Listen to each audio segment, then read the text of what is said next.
Morning News, the #1 destination for your local and global tech news made in Miami. I'm Sophie Fleitas. And I'm Sophia Zoll. Konami has announced eFootball, a new free-to-play digital-only football experience scheduled to arrive later this year. Working with both players, Konami has designed eFootball around the element of one-on-one football using a technology called motion matching.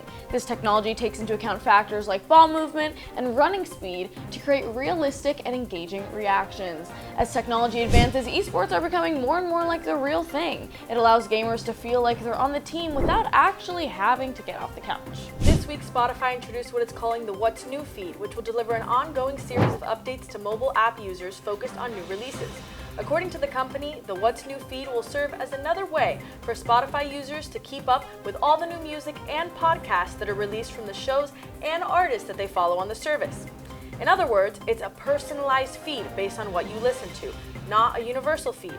So now, when a new song is released, you'll hear a bell, and you can pretend you just got a text. People will think you're super popular. The closed beta for Amazon's New World is currently experiencing a rather successful stint on Steam, passing 200,000 concurrent players last weekend. Closed beta began on July 20th and has seemingly been popular with users on the platform. According to reports from SteamDB, New World has seen daily highs of around 180,000 concurrent players. The closed beta peaked on July 25th, where the game amassed an impressive 200,000 concurrent players. What did people expect? Amazon just went to space. I think they can handle making a little video game. We've all known TikTok to be a place to waste time, but things are changing and can now be your best bet to find a job.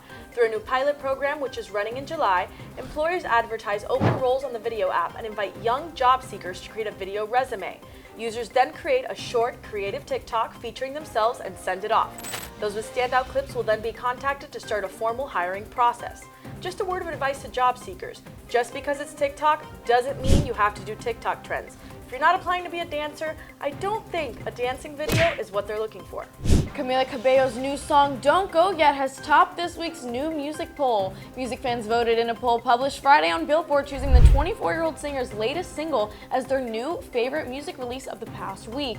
Don't Go Yet has brought in 48% of the vote, beating out new music by Lil Nas X, Khalid, Lorde, and many others. Don't Go Yet is the first new music from the former Fifth Harmony member since the release of her 2019 sophomore album Romance. Wow, it really seems like people can make comebacks. Miami Mayor Francis Suarez announced a Call for Freedom event which will be taking place next weekend.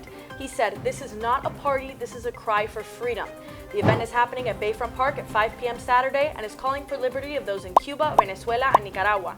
Mayor Suarez and other city leaders say this event is crucial to making sure these countries are not forgotten about and to keep the pressure on the United States to take action. Louis Vuitton has tapped internet stars Emma Chamberlain and Charli D'Amelio for the new LV Squad and LV Sunset Sneakers campaign.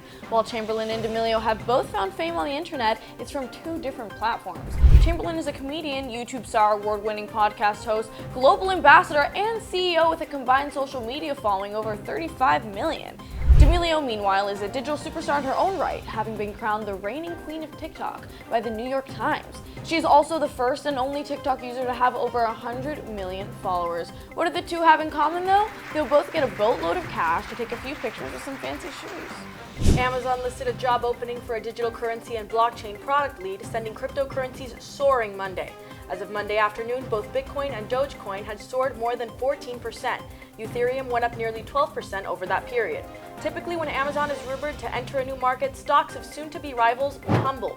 But Amazon's job listing had the opposite effect Monday, generating buzz about the tech company's future involvement with cryptocurrencies and its potential to further legitimize the digital currency sector. Seems like crypto isn't just some freak thing the kid you know from high school is making money off of. When Amazon starts to dip their toes in, you know it's the real deal. The release of Black Widow earlier this month was one of the biggest tests of a new Hollywood concept that emerged after the coronavirus pandemic began, the simultaneous rollout of a movie in theaters and on streaming services. The results were quite disappointing.